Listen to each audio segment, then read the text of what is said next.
बिस्मिल्लाहिर्रहमानिर्रहीम अस्सलाम वालेकुम वरहमतुल्लाहि वबरकातुहू। जिसमें हाफिज अफावान।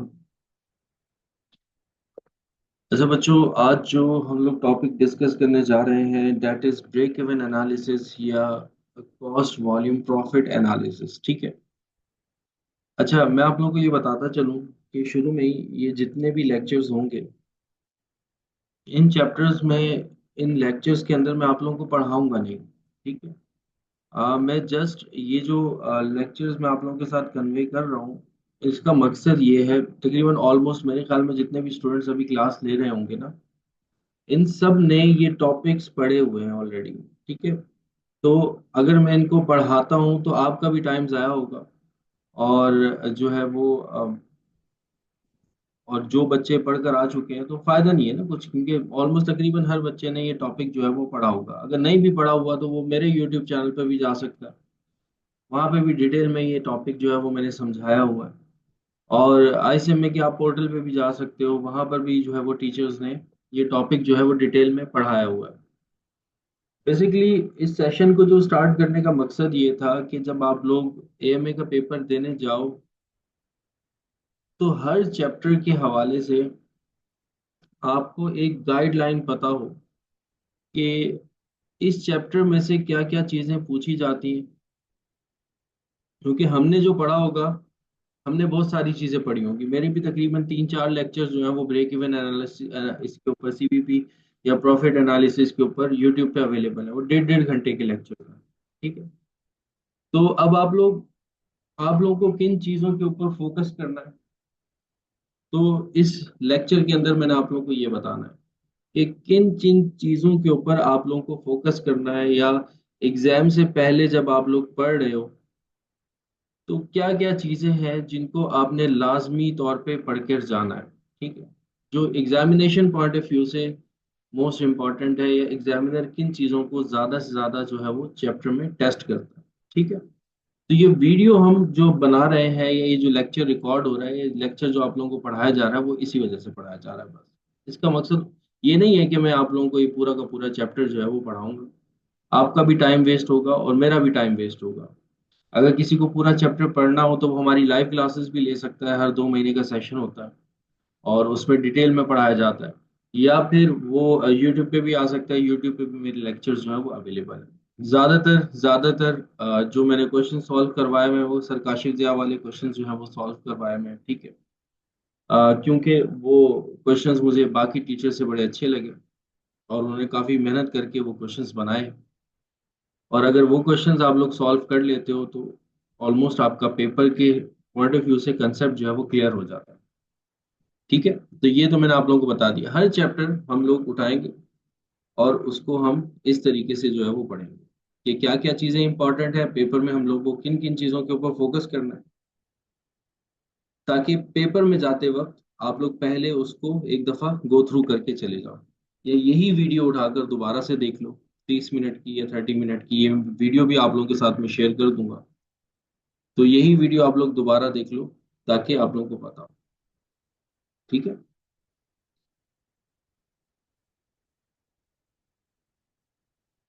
वेरिएंस उसका भी नंबर आ जाएगा, मैं ग्रुप पे अनाउंस करता रहूंगा कि कौन कौन से टॉपिक्स जो है वो हम लोग कवर करेंगे। कोशिश यही करेंगे हम जितने भी टॉपिक्स हैं सबकी इस तरह की एक शॉर्ट वीडियो जो है वो बनाएं, 30 मिनट्स की या 35 मिनट्स की। बजटिंग हो गया या वेरिएंस हो गया, सबकी बनाएंगे। ठीक है। तो आज हम बात कर रहे हैं सीवीपी के ऊपर या ब्रेक इवन एनालिसिस के ऊपर। अब सीवीपी या ब्रेक इवन एनालिसिस क्या है, सब बच्चों को पता है।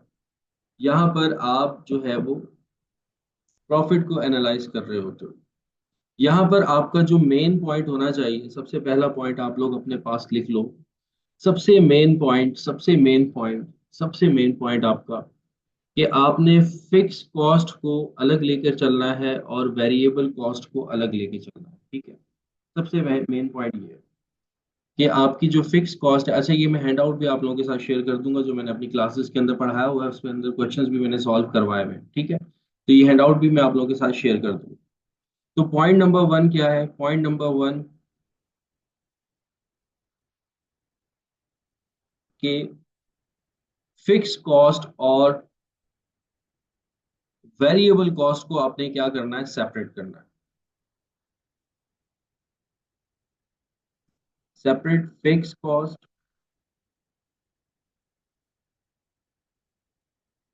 And variable cost. ठीक है, तो पॉइंट नंबर 1 तो ये हो गया हमारे। इसको हम इस तरीके से देख लेते हैं। चैप्टर में कुछ भी हो, कैसे भी हो करके, आपने फिक्स कॉस्ट को अलग करना है और वेरिएबल कॉस्ट को क्या कर लेना है, अलग कर लेना है। ठीक है, पॉइंट नंबर 2 ये है कि जब भी क्वेश्चन सॉल्व करने लगो, जब भी क्वेश्चन सॉल्व करने लगो, क्वेश्चन आईसीएमए का कोई भी क्वेश्चन हो, अगर वो सीवीपी में से आ रहा है, तो आपने ये कोशिश करनी है कि फिक्स कॉस्ट जो है वो आपकी fixed cost must be must be in absolute form. ठीक है, फिक्स कॉस्ट जो है वो आपकी एब्सोल्यूट फॉर्म में होनी चाहिए। अगर नहीं है एब्सोल्यूट फॉर्म, मींस कि वो टोटल में होनी चाहिए, 10 लाख, 5 लाख, 20 लाख, 25 लाख, 30 लाख, पर यूनिट में, पर केजी में नहीं होनी चाहिए। तो फिक्स कॉस्ट अगर क्वेश्चन में आपको दी हुई है पर यूनिट में, तो पहला काम आपका ये होना चाहिए, बाकी क्वेश्चन के अंदर रिक्वायर्ड कुछ भी हो, आपका क्वेश्चन सॉल्व ही नहीं हो सकता जब तक आप अपने फिक्स कॉस्ट को एब्सोल्यूट फॉर्म में नहीं लेकर आ जाते। तो फिक्स कॉस्ट शुड बी या must be in absolute form. ठीक है, दूसरा पॉइंट ये हो गया। थर्ड पॉइंट देखो बेटा, पेपर सॉल्व करने का तरीका मैं आपको ये बता रहा हूँ कि जब भी सीवीपी में से क्वेश्चन आएगा, तो फिक्स कॉस्ट अलग होगी, वेरिएबल कॉस्ट को आपने अलग कर लेना है। अगर लेट सपोज एग्जामिनर आपको सेमी वेरिएबल कॉस्ट दे देता है गलती से, तो सेमी वेरिएबल का मतलब ये है कि उसके अंदर आपकी फिक्स कॉस्ट भी शामिल है, उसके अंदर आपकी वेरिएबल कॉस्ट भी शामिल है, तो आपने उसके अंदर फिक्स कॉस्ट को अलग कर लेना है हाई लो मेथड यूज करते हुए, और वेरिएबल कॉस्ट को आपने क्या कर लेना है, अलग कर लेना है, और फिक्स कॉस्ट को आपने एब्सोल्यूट फॉर्म में रखना है। और वेरिएबल कॉस्ट की अगर हम बात करें, variable cost in relative form.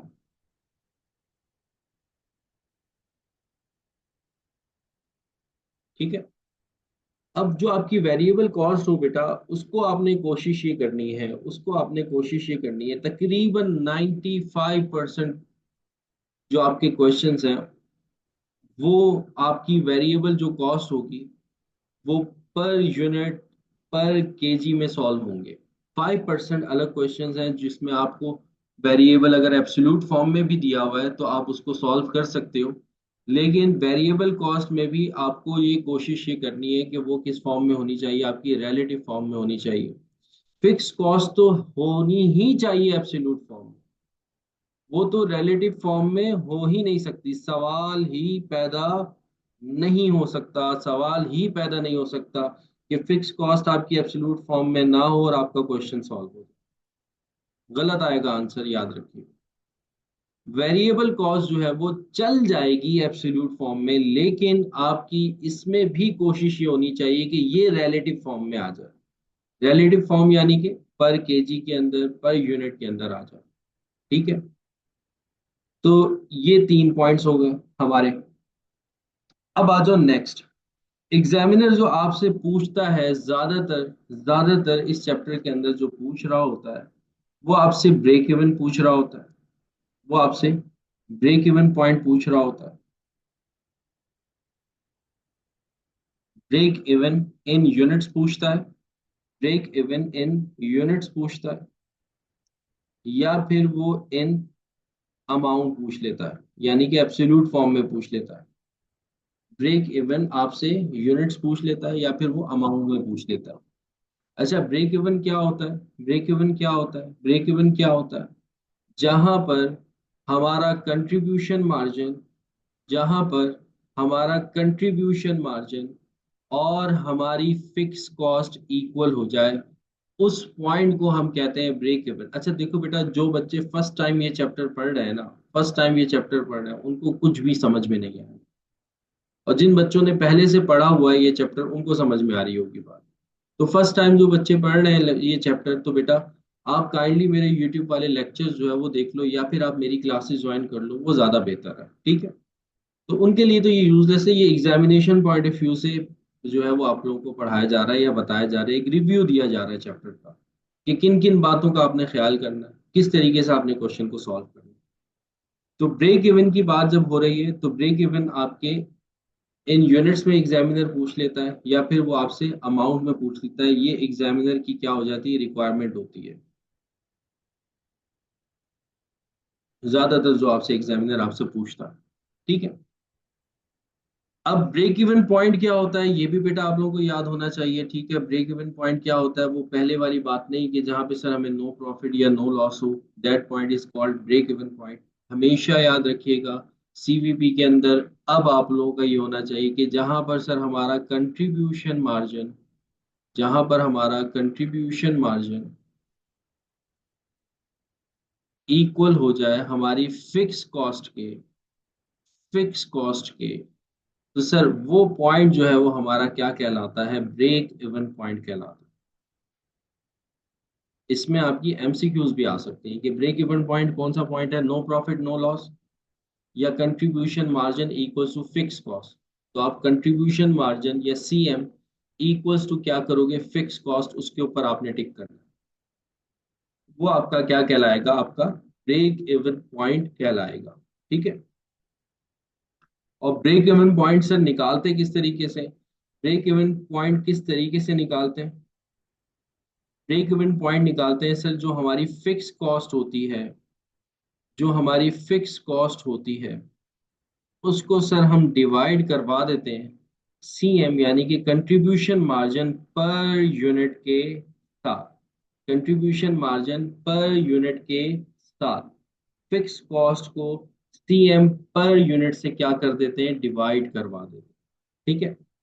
अच्छा, एक और बात बेटा, अगर एग्जामिनर आपसे ब्रेक इवन यूनिट्स पूछ रहा है, अगर एग्जामिनर आपसे ब्रेक इवन यूनिट्स पूछ रहा है, तो fix cost divided by CM per unit होगा। और अगर एग्जामिनर आपसे अमाउंट पूछ रहा है, अगर एग्जामिनर आपसे अमाउंट पूछ रहा है कि आपकी ब्रेक इवन सेल की अमाउंट क्या होनी चाहिए, तो फिर आपका क्या होगा, देखो ये है हमारा यूनिट्स के लिए कि किन यूनिट्स पर हमारा ब्रेक इवन पॉइंट आ जाएगा, कि भाई इतने यूनिट्स बेचेंगे, वहां पर हम ब्रेक इवन पे स्टैंड कर रहे होंगे। अगर वो आपसे अमाउंट पूछ लेता है, अगर वो आपसे अमाउंट पूछ लेता है, तो फिर आपने फिक्स कॉस्ट को डिवाइड करवा देना है कंट्रीब्यूशन मार्जिन की परसेंटेज के साथ, कंट्रीब्यूशन मार्जिन की परसेंटेज के साथ, या फिर रेशो के साथ, ठीक है। कंट्रीब्यूशन मार्जिन की परसेंटेज या फिर रेशो के साथ, तो आपके पास क्या आ जाएगा, अमाउंट आ जाएगा।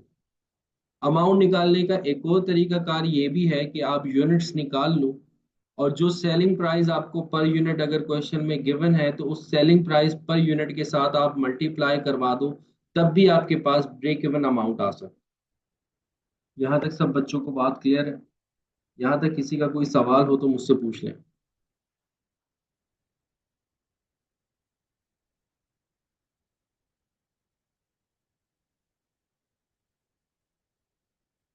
जी मैं शेयर कर दूंगा।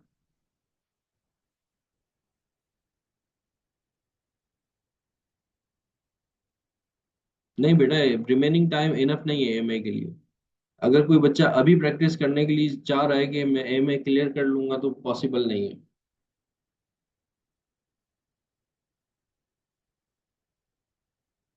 जी बेटा, रिलेटिव जो है वो आप फॉर्म मतलब के पर यूनिट या पर केजी।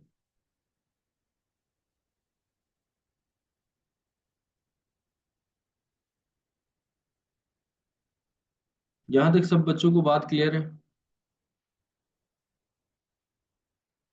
किसी का कोई सवाल हो आगे, मैं आगे चलता हूँ फिर।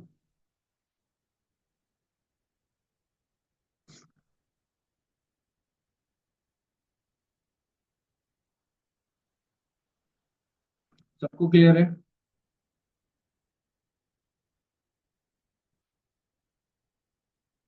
ठीक है, ठीक है जी, ठीक है जी।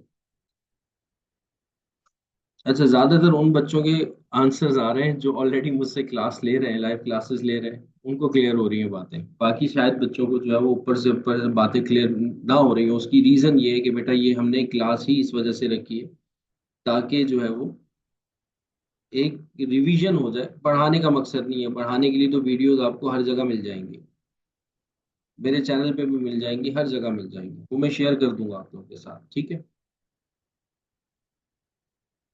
अच्छा भाई आगे चलो, अब नेक्स्ट आगे चलो, नेक्स्ट आगे चलो। ब्रेक इवन के ऊपर बात हो गई, ठीक है, ब्रेक इवन इस तरीके से निकलेगा। नेक्स्ट आ जाओ, नेक्स्ट पॉइंट है आपके पास, target profit. Target profit examiner अक्सर औकात आपसे पूछ लेता है इस चैप्टर में। अब टारगेट प्रॉफिट ये होता है कि वो आपको एग्जामिनर बताता है कि ये अमाउंट आपको अचीव करना है या ये प्रॉफिट आपको अचीव करना है, बताओ इसके लिए आपको कितने यूनिट्स जो है वो सेल करने पड़ेंगे। इसके लिए आपको कितने यूनिट्स जो है वो सेल करने पड़ेंगे, उसको हम कहते हैं टारगेट प्रॉफिट, ठीक है। लेट सपोज एग्जामिनर आपको क्वेश्चन, अब वो प्रॉफिट की मद में कुछ भी पूछ सकता है, प्रॉफिट की मद में कुछ भी पूछ सकता है। वो आपको ये कहे कि मुझे 1 लाख का प्रॉफिट चाहिए, बताओ कितने यूनिट्स बेचने पड़ेंगे। वो आपको ये कह सकता है कि मैंने 2 लाख रुपए रिटेन अर्निंग के अंदर ट्रांसफर करने हैं, तो वो भी बेसिकली क्या है, प्रॉफिट ही तो है जो हम रिटेन अर्निंग के अंदर ट्रांसफर करते हैं। या वो आपसे ये भी कह सकता है कि भाई 3 लाख रुपए मुझे जो है वो अपना डिविडेंड देना है शेयर होल्डर्स को। तो डिविडेंड भी क्या है, प्रॉफिट ही तो है, जो कंपनी को हो रहा होता है उससे वो क्या कर रहा होता है, डिविडेंड पे कर रही होती है, ठीक है। या फिर वो आपसे कहे कि भाई मुझे जो है वो मैंने एक बैंक लोन लिया हुआ, उसके ऊपर मुझे इंटरेस्ट पे करना है 1 मिलियन का। तो ख्वाहिश कुछ भी हो सकती है, वो आपके लिए क्या है, टारगेट प्रॉफिट है। ख्वाहिश एग्जामिनर की कुछ भी हो सकती है, वो क्या है, टारगेट प्रॉफिट है। कि वो आपको 1 लाख का सीधा सीधा अमाउंट दे दे, या बात को घुमाकर वो आपको कह दे कि भाई मुझे इतना अमाउंट जो है वो रिटेन अर्निंग के अंदर ट्रांसफर करना है, या बात घुमाकर वो आपको कह दे कि मुझे इतना डिविडेंड जो है वो पे करना है, या बात घुमाकर वो आपको कह दे कि मुझे इतना इंटरेस्ट पे करना है, उसके लिए मुझे अमाउंट चाहिए। तो वो सारी की सारी चीजें किसके अंदर कवर होती हैं, हमारे टारगेट प्रॉफिट के अंदर कवर होती है। अब टारगेट प्रॉफिट जो है वो आप किस तरीके से फाइंड आउट करोगे। अब टारगेट प्रॉफिट जो है वो आप किस तरीके से फाइंड आउट करोगे उसके बारे में बात सुन लो, ठीक है। अब टारगेट प्रॉफिट के लिए बेटा वही ब्रेक इवन वाला फार्मूला जो है वो आपने वो लिखना है, यानी कि आपने फिक्स कॉस्ट लिखनी है। आपने क्या करना है, फिक्स कॉस्ट लिखनी है, जो अभी आपकी क्वेश्चन के अंदर क्या होगी, फिक्स कॉस्ट होगी। उस फिक्स कॉस्ट के अंदर प्लस कर देना है जो भी एग्जामिनर आपसे ख्वाहिश कर रहा है, यानी कि मैं यहाँ पे लिख देता हूँ, ख्वाहिश को आपने क्या कर देना है, ख्वाहिश को आपने क्या कर देना है, प्लस कर देना है। अब वो ख्वाहिश क्या है, प्रॉफिट है। वो ख्वाहिश क्या है, इंटरेस्ट पे करना है। वो ख्वाहिश क्या है कि डिविडेंड पे करना है। वो ख्वाहिश क्या है कि रिटेन अर्निंग जो है वो पे करना है। वो ख्वाहिश क्या है कि पप्पो के घर एसी लगवाना है। वो ख्वाहिश क्या है कि भाई खाना के घर जो है वो नया मोबाइल दिला के देना है। ख्वाहिश एग्जामिनर की कुछ भी हो सकती है। तो जो भी एग्जामिनर की ख्वाहिश है, जो भी एग्जामिनर की ख्वाहिश है, उसको आपने फिक्स कॉस्ट के अंदर क्या कर लेना है, ऐड कर लेना है। और फिर उसको डिवाइड करवाना है आपने सी एम पर यूनिट से, सी एम पर यूनिट से, यानी कि कंट्रीब्यूशन मार्जिन पर यूनिट से, कंट्रीब्यूशन मार्जिन पर यूनिट से। याद रहेगी बात कि टारगेट प्रॉफिट बोले तो क्या है, ख्वाहिश एग्जामिनर की। अब वो ख्वाहिश कुछ भी हो, वो आपने क्या कर लेनी है, फिक्स कॉस्ट में ऐड कर लेनी है, और सीएम पर यूनिट के साथ क्या करवा देना है, उसको डिवाइड करवा देना है। सीएम पर यूनिट के साथ क्या करवा देना है, उसको डिवाइड करवा देना है। अच्छा, एक नजर रख, एक बेटा सारे बच्चे बात सुनिएगा मेरी, फोकस फोकस कीजिएगा इस पॉइंट पे, कि ख्वाहिश को एक नजर देख लेना है कि वो ख्वाहिश मेरी आफ्टर प्रॉफिट है, आफ्टर टैक्स है। वो ख्वाहिश मेरी आफ्टर टैक्स है या बिफोर टैक्स है। वो ख्वाहिश मेरी आफ्टर टैक्स है या फिर बिफोर टैक्स है। इस चीज को आपने देख लेना है बेटा, एक नजर बेटा, दोबारा सुन लो मेरी बात, सारे बच्चे सुन लो मेरी एक दफा। मैंने बताया कि एग्जामिनर जो भी ख्वाहिश कहता है, टारगेट प्रॉफिट का मतलब एग्जामिनर की ख्वाहिश, वो जो भी ख्वाहिश कहता है आपने उसको फिक्स कॉस्ट के अंदर ऐड करना है और सीएम पर यूनिट के साथ क्या करवा देना है, डिवाइड करवा देना। अब ख्वाहिश को एक नजर देखना है, ख्वाहिश को एक नजर देखना है कि वो ख्वाहिश जो है वो आफ्टर टैक्स की है या वो ख्वाहिश बिफोर टैक्स की है। वो ख्वाहिश आफ्टर टैक्स की है या वो ख्वाहिश बिफोर टैक्स की है। जैसे अगर वो आपको कहता है कि मुझे 2 लाख रुपए रिटेन अर्निंग के अंदर ट्रांसफर करने हैं, 2 लाख रुपए मुझे रिटेन अर्निंग के अंदर ट्रांसफर करने हैं, तो मुझे ये बताओ ये जो 2 लाख रुपए हैं जो कि रिटेन अर्निंग में जा रहे हैं, ये अमाउंट आफ्टर टैक्स है या बिफोर टैक्स है? ये अमाउंट आफ्टर टैक्स है या बिफोर टैक्स है? After tax. ये क्या है? ये बेटा कोशिश करूंगा कि यूट्यूब पे अपलोड कर दूं, लेकिन टाइम लग जाता है थोड़ा यूट्यूब पे अपलोड होने में, तो लाइव ले लो तो ज्यादा बेहतर है। अच्छा जी, ये क्या है? After tax. रिटेन अर्निंग में अमाउंट कब ट्रांसफर होता है? जब टैक्स उस पे से डिडक्ट हो जाता है। टैक्स उस पे से डिडक्ट हो जाता है। तो आपने क्या कर लेना है, आपने क्या कर लेना है, इस आफ्टर टैक्स वाले को, इस आफ्टर टैक्स वाले को कन्वर्ट करना है बिफोर टैक्स पे, कन्वर्ट करना है बिफोर टैक्स में। फिर उसको आपने फिक्स कॉस्ट के अंदर क्या कर लेना है, ऐड कर लेना है। देखो, ख्वाहिश वो जो बिफोर टैक्स हो, ख्वाहिश वो जो बिफोर टैक्स हो, उसको आप फिक्स कॉस्ट में क्या करोगे, ऐड करोगे। अगर सर ख्वाहिश आफ्टर टैक्स की है तो उसको बिफोर टैक्स में पहले कन्वर्ट कर लो और फिर फिक्स कॉस्ट में क्या कर लो, ऐड कर लो। बेटा ये लेक्चर मेरा अपलोड है, ठीक है, इसको आप जाकर देख सकते हो। मैंने डिटेल में पढ़ा हुआ है कि ऐसी ख्वाहिशात जो आफ्टर टैक्स की होती है बिफोर टैक्स में कैसे कन्वर्ट होती है। ठीक है, तो उसको आपने फिक्स कॉस्ट के अंदर क्या कर लेना है, ऐड कर लेना और सीएम पर यूनिट के साथ क्या करवा देना है, डिवाइड करवा देना। तो हमेशा याद रखिएगा, एग्जामिनर की जो भी ख्वाहिश है वो आपसे मांग रहा है, आपने उसको फिक्स कॉस्ट के अंदर ऐड करके सीएम पर यूनिट के साथ क्या करवा देना, डिवाइड करवा देना। बस ख्वाहिश को एक नजर देख लेना कि ख्वाहिश वो हो जो बिफोर टैक्स हो, आफ्टर टैक्स ना हो। अगर वो आफ्टर टैक्स है, जैसे रिटेन अर्निंग का अमाउंट है, जैसे डिविडेंड का अमाउंट है, ये क्या है, आफ्टर टैक्स है। अगर ख्वाहिश आफ्टर टैक्स की है तो पहले उसको कन्वर्ट करो बिफोर टैक्स में और फिर फिक्स कॉस्ट में क्या कर लो, ऐड कर लो, और फिर फिक्स कॉस्ट में क्या कर लो, ऐड कर लो। ठीक है, तो टारगेट प्रॉफिट इस तरीके से निकालेंगे, टारगेट प्रॉफिट इस तरीके से निकालेंगे। अच्छा, अब मेरी बात सुनो एक और। एक तो ये बात हो गई कि सर अगर ख्वाहिश दे रहा है तो उसको हमने फिक्स कॉस्ट में ऐड कर लेना है, लेकिन ख्वाहिश बिफोर टैक्स है तो बल्ले बल्ले ले जाओ, ऐड कर लो। अगर ख्वाहिश आफ्टर टैक्स है तो उसको पहले शिफ्ट कर लो बिफोर टैक्स में, फिर ले जाओ। ठीक है, मतलब जानी ख्वाहिश कौन सी है, पुप्पो को एसी दिलाना है। पुप्पो का एसी कब आएगा सर, जब हमें टैक्स दे देंगे, फिर जो अमाउंट बचेगा उससे हम पुप्पो को एसी दिलाएंगे। तो मतलब वो जो अमाउंट है वो क्या है, आफ्टर टैक्स है। तो उसको आप पहले बिफोर टैक्स में कन्वर्ट करोगे और फिर फिक्स कॉस्ट के अंदर क्या करोगे, ऐड करोगे। ठीक है, तो अब जैसे इंटरेस्ट पे करना है, अब जैसे कि इंटरेस्ट पे करना है बैंक लोन पर, इंटरेस्ट पे करना है, तो ये जो इंटरेस्ट पे करना है ये बिफोर टैक्स का अमाउंट होता है, इसको कन्वर्ट करने की जरूरत नहीं है। तो ये आप लोगों को पता होना चाहिए कि वो अमाउंट कौन सा है, बिफोर टैक्स है कि आफ्टर टैक्स है। बिफोर टैक्स है तो ले जाओ डायरेक्टली ऐड कर दो, अगर आफ्टर टैक्स है तो पहले कन्वर्ट करो और फिर ऐड कर देना। अब एक और चीज टारगेट प्रॉफिट के अंदर वो पूछता है आपसे, एक और चीज वो टारगेट प्रॉफिट के अंदर पूछता है कि जैसे वो आपको लमसम अमाउंट दे देता है कि ये अमाउंट मुझे अचीव करना है, लमसम अमाउंट एब्सोल्यूट अमाउंट में दे देता है, तो फिर तो फिक्स कॉस्ट में ऐड करोगे।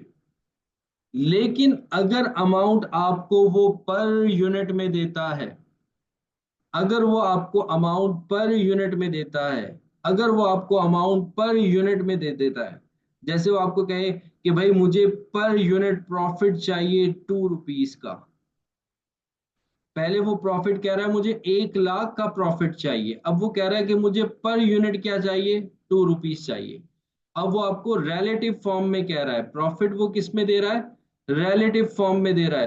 पहले वो किस में दे रहा था, एब्सोल्यूट फॉर्म में दे रहा था, दोनों में डिफरेंस है। एब्सोल्यूट फॉर्म में दे रहा है तो फिक्स कॉस्ट में ऐड कर लो। लेकिन अगर वो रिलेटिव फॉर्म में दे रहा है कि मुझे प्रॉफिट पर यूनिट में चाहिए, मुझे प्रॉफिट रिलेटिव फॉर्म में चाहिए, तो फिर मेरे बच्चों फिक्स कॉस्ट में ऐड मत करना, फिक्स कॉस्ट में ऐड मत करना। फिर आपने क्या करना है, फिक्स कॉस्ट, फिक्स कॉस्ट को एज इट इज लिखे रहने देना है, डिवाइड करवा देना है सीएम पर यूनिट के साथ।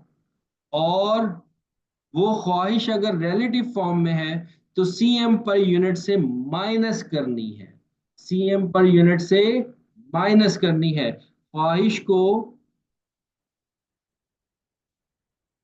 सीएम पर यूनिट से क्या करना है, माइनस। अगर ख्वाहिश पर यूनिट में है, अगर ख्वाहिश रिलेटिव फॉर्म में है, क्योंकि देखो नीचे है रिलेटिव फॉर्म, तो अगर कोई चीज रिलेटिव फॉर्म में है तो वो नीचे से माइनस हो जाएगी। लेकिन अगर टारगेट प्रॉफिट एब्सोल्यूट फॉर्म में है तो फिक्स कॉस्ट किस में होती है, एब्सोल्यूट फॉर्म में, लेक्चर के शुरू में ही बता दिया था कि फिक्स कॉस्ट हमेशा किस में लोगे आप, एब्सोल्यूट फॉर्म में लोगे। तो अगर वो ख्वाहिश एब्सोल्यूट फॉर्म में तो फिक्स कॉस्ट में ऐड करोगे, फिक्स कॉस्ट में ऐड करोगे। और अगर वो रिलेटिव फॉर्म में है तो सीएम में से माइनस करोगे, सीएम में से माइनस करोगे।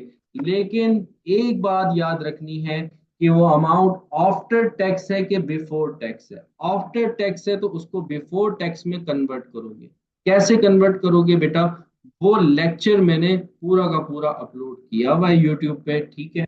अपनी लाइव क्लासेस में भी तमाम बच्चों को मैंने पढ़ाया था, वो वहां से जा करके देख सकता है। और मेरी कोशिश ये होगी कि ब्रेक इवन एनालिसिस के जितने भी लेक्चर्स हैं जो मैंने यूट्यूब पे अपलोड कर रखे हैं, उनका मैं लिंक डिस्क्रिप्शन पे दे दूं। जब मैं ये वीडियो अपलोड करूंगा तो उनका लिंक मैं डिस्क्रिप्शन पे दे दूंगा, ताकि आप लोगों को आसानी हो जाएगी, ज्यादा ढूंढना नहीं पड़ेगा।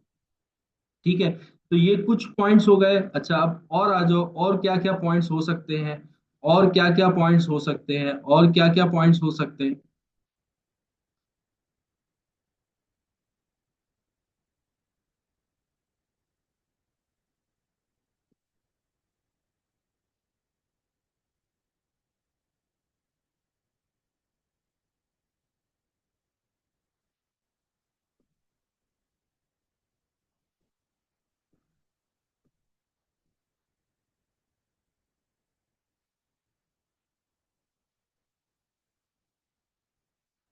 बस यही पॉइंट होते हैं, यही पॉइंट होते हैं पूरे सीवीपी एनालिसिस के अंदर, जो मैंने आप लोगों को बता दिए हैं, ठीक है।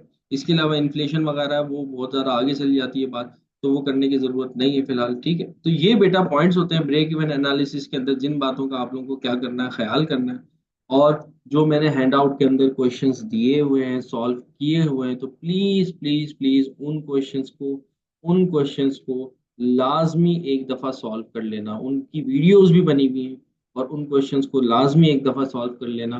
तो काफी हद तक ये चैप्टर आप लोगों का कंप्लीट हो जाएगा, ठीक है। यहाँ तक बेटा किसी का कोई सवाल है तो मुझसे पूछो।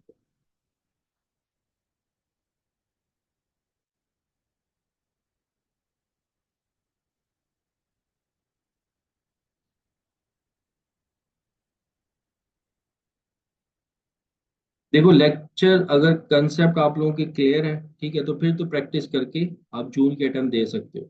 लेकिन अगर किसी के लेक्चर्स ही कंप्लीट नहीं है, ठीक है, और कंसेप्ट क्लियर नहीं है, तो फिर जून के अटेम्प्ट वो ना दे तो ज़्यादा अच्छी बात है, ठीक है। पैसे ज़ाया हो जाएंगे आप लोगों के। हैंड आउट में शेयर कर दूंगा, हैंड आउट तो हर जगह तकरीबन हर ग्रुप में ही मेरा ही घूम फिर रहा होता है, ठीक है। तो कुछ बच्चे थे मेरी क्लास के भी, बेटा ये फास्ट ट्रैक वाली जो ग्रुप है इसके अंदर ही मेरा हैंड आउट जो है वो लाजमी शेयर कर देना, ठीक है। मेरा हैंड आउट ये लाजमी शेयर कर दीजिएगा।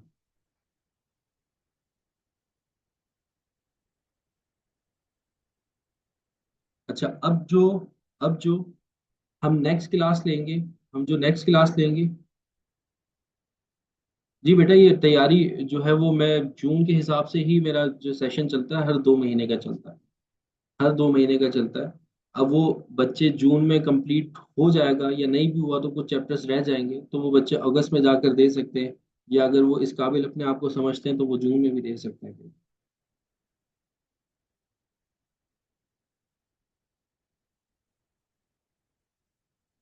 FACR की परसों इंशाल्लाह ताला क्लास होगी, उसमें भी हम एक IAS को जो है वो डिस्कस करेंगे।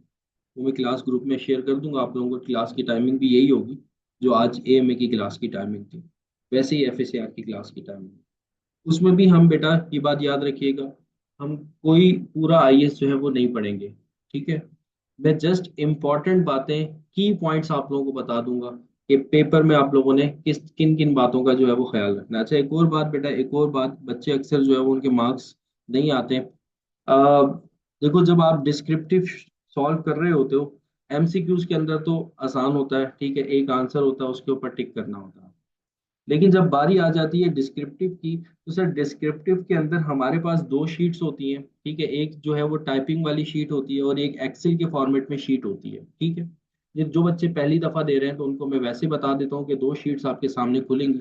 एक आपकी जो टाइपिंग वाली शीट होगी और दूसरी जो है वो आपकी एक्सेल वाली शीट होगी, ठीक है। तो आप लोगों ने किसके ऊपर जो है वो अपने क्वेश्चन को प्रेजेंट करना है, तो एक बात याद रखिएगा बेटा, प्रेजेंट आपने दोनों जगह करना है। जो आपकी एक्सेल फॉर्मेट की शीट है वहां पे प्रेजेंट करो कॉपी करके, ऊपर डिस्क्रिप्ट जो टाइपिंग वाली शीट है उस पे क्या कर दो, पेस्ट कर दो। लेकिन जो भी कैलकुलेशन कर रहे हो ना, जो भी कैलकुलेशन कर रहे हो वो कैलकुलेटर से करना, कैलकुलेटर अलाउ होता है। और एक एक्स्ट्रा शीट भी आप लोगों को दी जाती है, सब बच्चों को पता है, एक्स्ट्रा शीट आप लोगों को दी जाती है जिसके ऊपर आप मैनुअली वर्क करते हो। तो पहला काम ये करना कि मैनुअली वर्क करना। मैनुअली वर्क करने के बाद आंसर जो है वो कैलकुलेटर पे निकाल लेना, और मैनुअली वर्क करके पूरा क्वेश्चन लिख लेना। फिर उस क्वेश्चन को कॉपी करके एक्सेल के फॉर्मेट पे कॉपी पेस्ट कर देना, और फिर वहीं से कॉपी पेस्ट करके ऊपर जो आपका जो जहां पर आपने टाइप करना होता है वहां पे कॉपी पेस्ट कर देना, ठीक है। तो काम जो भी करना वो मैनुअल करना। एक्सेल का जो फॉर्मेट है वो बिल्कुल बेकार है, सब बच्चों को पता है कि फॉर्मूला जो आपका जो नॉर्मल एक्सेल होता है उस तरह का एक्सेल नहीं है। तो उसके अंदर तो फॉर्मूला ही ढूंढते रह जाओगे, टाइम वेस्ट होगा। तो उस पर कैलकुलेशन करने की जरूरत नहीं है। कैलकुलेटर आपके पास होगा, रफ शीट आपके पास होगी, उस पर आपने उस क्वेश्चन को पूरा सॉल्व करना है।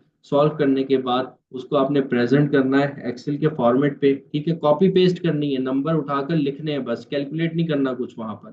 फिर वहीं से कॉपी करके ऊपर जो है वो जो आपका आंसर जो टाइपिंग वाला होता है, डिस्क्रिप्टिव होता है, वहां पर आपने क्या कर देना, पेस्ट कर देना। इस तरीके से आपने अपने क्वेश्चन को, जो डिस्क्रिप्टिव क्वेश्चन होगा उसको प्रेजेंट करना, ठीक है। ये काफी बच्चे मुझसे पूछ रहे थे तो मैंने अपनी वीडियो के अंदर ही बता दिया आपको। बिल्कुल, दोनों दोनों शीट्स पे करना जरूरी है, दोनों शीट्स पे करना जरूरी है। बेटा अभी जो क्लासेस चल रही हैं वो हमारी चल रही हैं उसके लिए, जून अटेम्प्ट के लिए चल रही है। जुलाई में अगस्त की अटेम्प्ट के लिए जो है वो सेशन स्टार्ट होगा, जुलाई के फर्स्ट वीक से। हाउस ऑफ कॉमर्स सर्च करेंगे तो आ जाएगा। मैं डिस्क्रिप्शन पे लिंक भी शेयर कर दूंगा और व्हाट्सएप ग्रुप में भी लिंक शेयर कर दूंगा।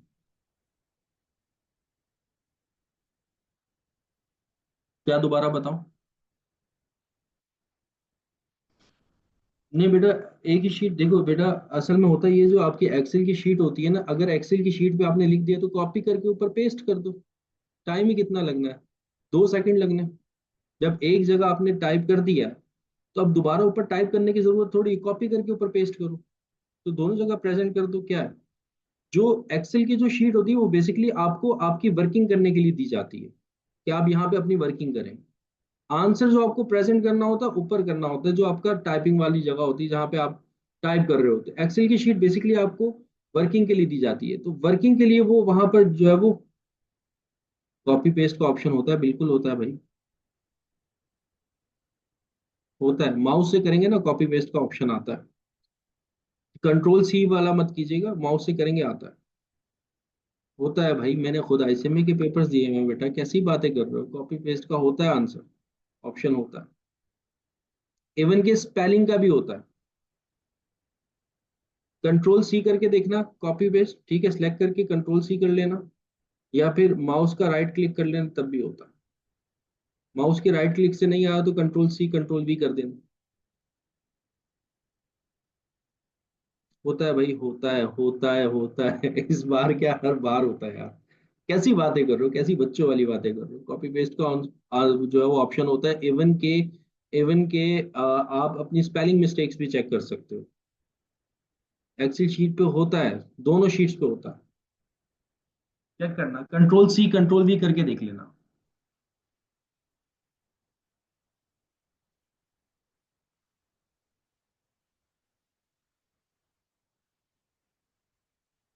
अब चेक करना होगा, पोर्टल पे जाके चेक करना किस तरीके से हो रहा है, लेकिन होता है।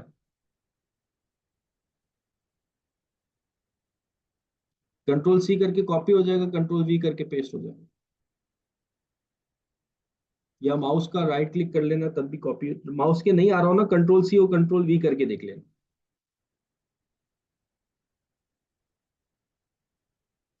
ठीक है बेटा, आज के लिए इतना काफी है, फिर इंशाल्लाह ताला परसों आप लोगों से मुलाकात होगी एफएससीआर के लिए।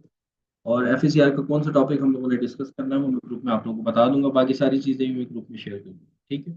और इसी टाइम पे क्लास होगी। अपना ख्याल रखिएगा, मुझे दुआओं में याद रखिएगा। अल्लाह हाफिज। कोशिश बेटी है बेटा, ये है कि जून से पहले कवर हो जाए।